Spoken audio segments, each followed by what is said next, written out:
membar menturi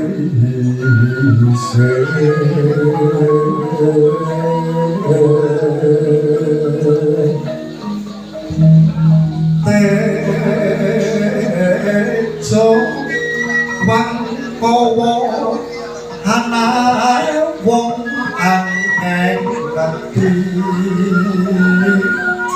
sakila kabeh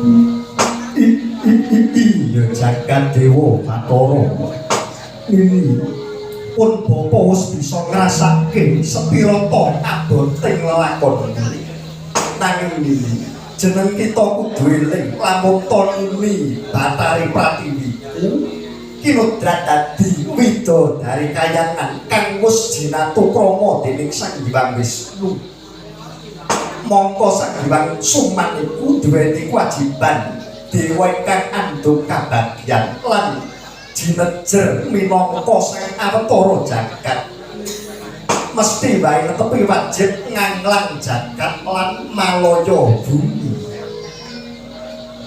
dadi jeneng kita kudu samapta lan sawega sawanci-wanci Sang Hyang Wisnu wis ora lenggah ana eka pratala maneh jalaran angayahi kewajiban agung lajeng kados pundi lelampanipun jabang bayi ingkang kula kandhut menika kukulun ini aja banget-banget nggonmu ketuli perkara iki jalaran mbok menawa musnane bayimu kang bakal lair iku dadi sengkraning jagat wewadining bumi nanging pun bapa percaya mesti wae bakal ana trontok-trontok padang tumrap lelakonmu iku mau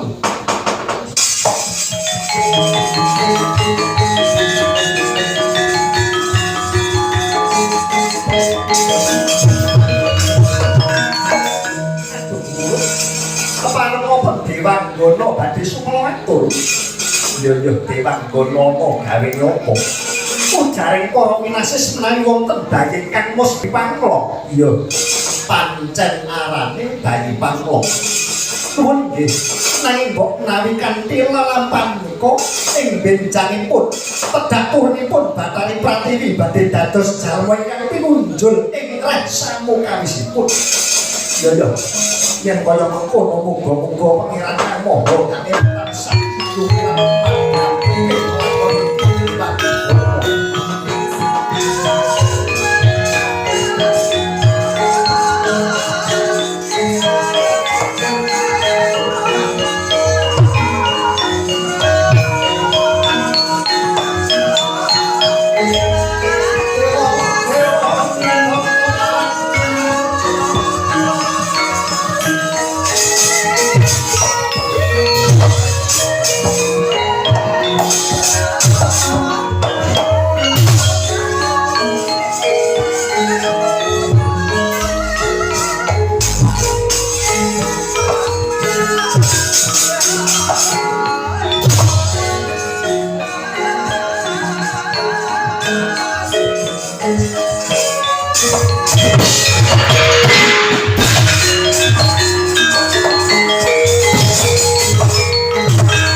dan noe ngawi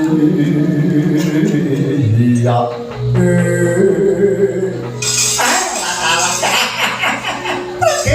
kencang ora doyo dondong wae klengkeng jagate doyong dewane padha degleng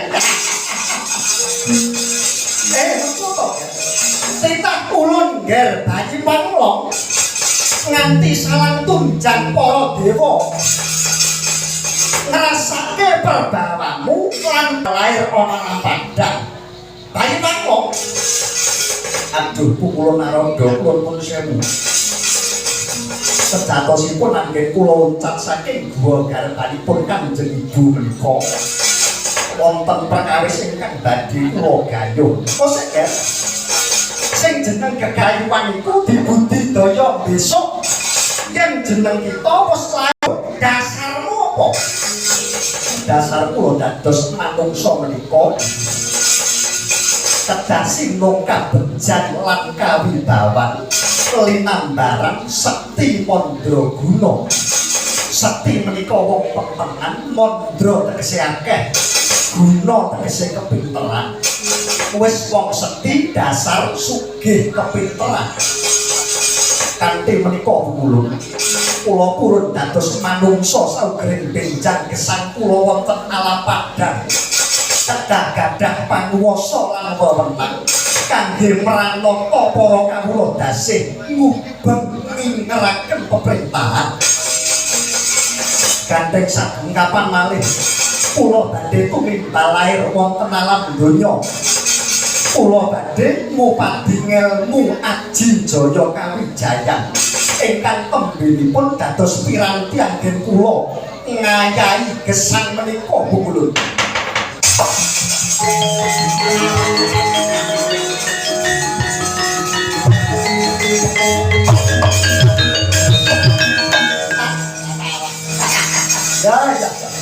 ya wis yen mengkono kekarepanmu kula namung jumuruk gegayuhanira anggen pitungkas ulun kawruh ana lamun to dadi manungsa iku bakale neteske lelakon dhewe-dhewe jeneng kita bisane amung nampa lan nglakoni kodrat kang bakal lumaku bejo kamulyan nugraha lan sengsara wis nempel manggane manungsa iku dhewe pramila saking menika kula nyuwun tambahi pangestu supados ing benjang gesang kula ing alam padang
dalam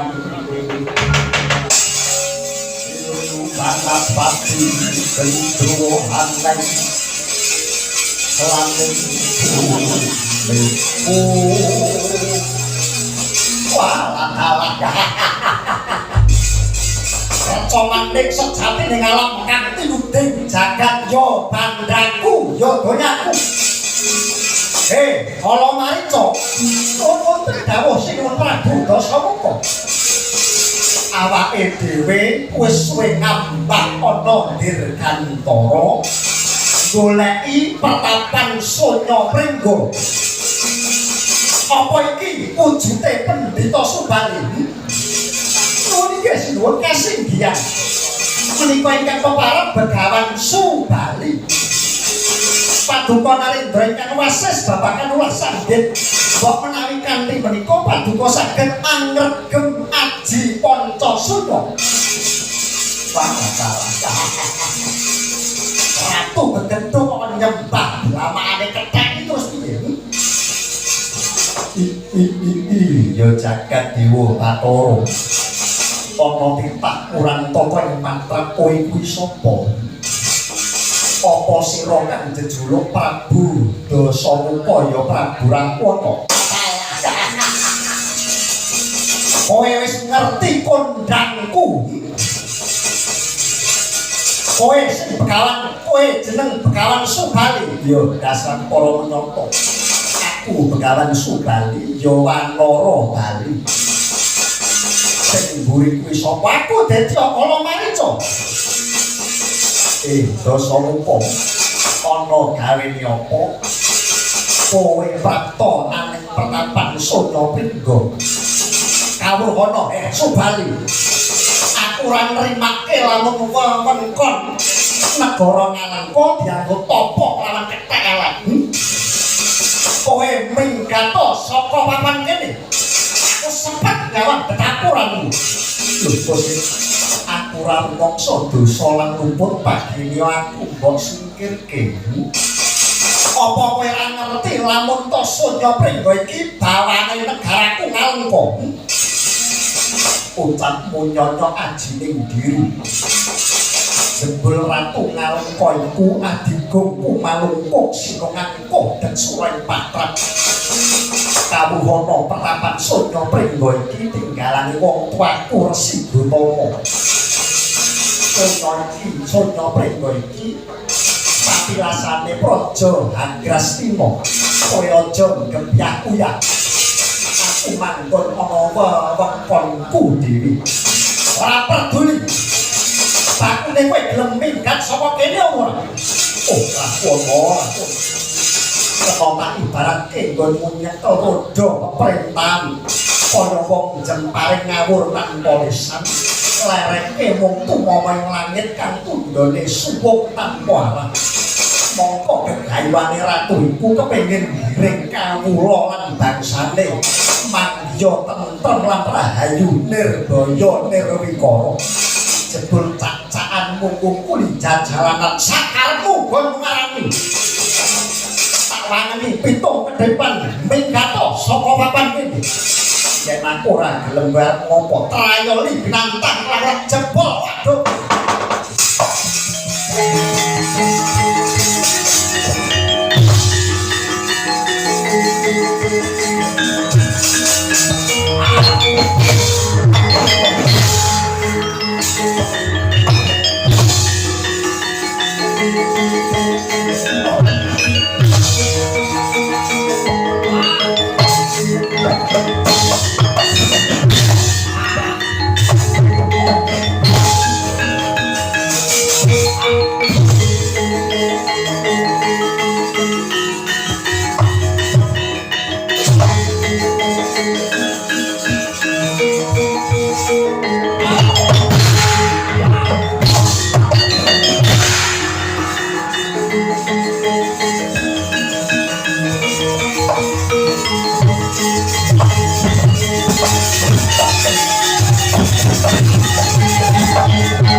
Kakang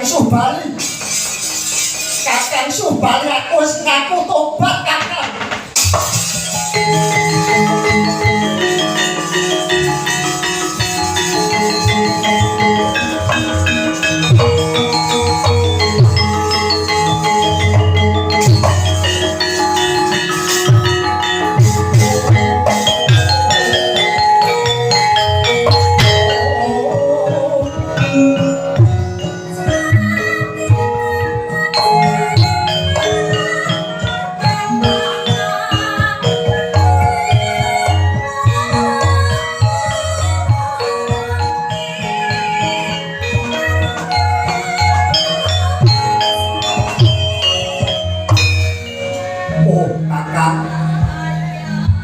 pancen bener para pinter wis ngandharke arep garbe kasekten luwe nanging yen kasektenmu mau mung kanggo ngrusak katentemane wong liya tundhaone bakal kena piwales saka pakar timira pribadi. Waduh, Begawan Subali lilano aku nyebut kakang marang jengan Dika rumangsaku ing kraton Ngalengka Dasamuka duweni kasekten tanpa tanding nanging pagene yo ana pengarepanku aku ora duwe widaya kakang Dasamuka titikane wong sentosa iku lamun bisa nyandhet hawa nafsune dhewe yen kowe kesinungan kadigdayan luwih aja sira malah rumangsa pinter jalaran menawa Gusti pundhut bali kasektenmu mau sira uga banjur kaya wong ae kaya dene aji godhong jatiake yo kakang aku sumurup tlonjonge pangandikanmu selawase urip wiwit dina iki aku ora bakal ganggu gawe apa maneh tumindak cuman topeng patrap marang Kakang Subali kula kang sapa iku sapa atiku kang paling jero kakang Dasamuka wis ngaku tobat mencet marang Kakang Subali lan lilanana ing rikal nggani aku bakal suwita anang ngarsamu Dasamuka trima dadi cantrekmu lan kabeh dawuhmu bakal tak estoke kakang Dasamuka nadyan sira wis ngaku tobat apa mbok kira Begawan Subali bisa percaya marang kowe kakang yen jeneng Dika Kakang Subali ora percaya kawan aturku minangka tandha panungkulku Ngalengka bakal tak aturke Kakang Subali jeneng Dika bakal tak singkake kaluhur dadi ratu ana negara Ngalengka nyekel puskarane Adil Mukti Wibawa Nyakrawati Bau Bendo yang perlu aku mung trima dadi esetmu kakang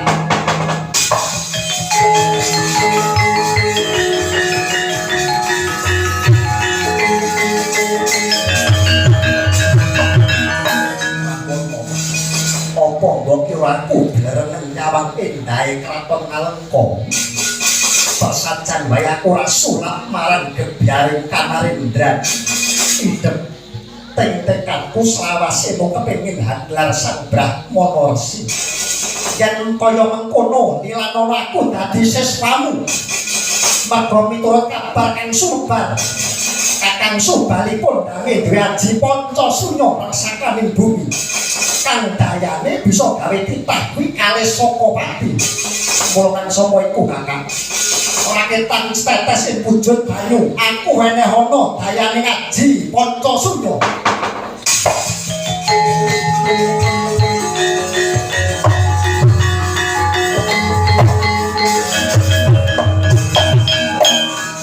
jagat dewa atur saiki aku ngandelan percaya mung bae babagan Pancasunya ora saben titah bisa nggayuh aji kasebut merga Pancasunya dayane banget gegirisi wong kang nguasani aji iki mahanane dheweke kalis saka pati nadyan kowe mati sedina kaping 7 tetep bakal manggih jaya Dasamuka kakang tulungono aku wiwit umur timur kula gegayuhane Dasamuka mung kepengin nguasani aji Pancasunya raksakaning bumi aja dianggep yen aku wis lakon gayuh Pancasunya ora bakal tak tumindak mendung kumalungkuh kuwi ora yen to Kakang Subali pirsa lamun Dasamuka tumindak sak gelemku dhewe muga-muga Dasamuka nyemplung neraka jahanam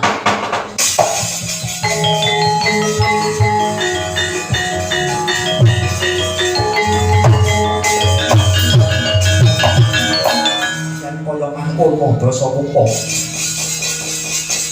jeneng sira tak wejang aji Pancasunya raksakaning bumi mung bae welingku yen kowe wis kelakon gayuh aji iki reno nggon mutu kendak para murka dadi Narendra kang gawe ademing kawula tasih. Yo aku janji. Gunakmu aji Pancasuna iki kinarya memayu hayuning jagat.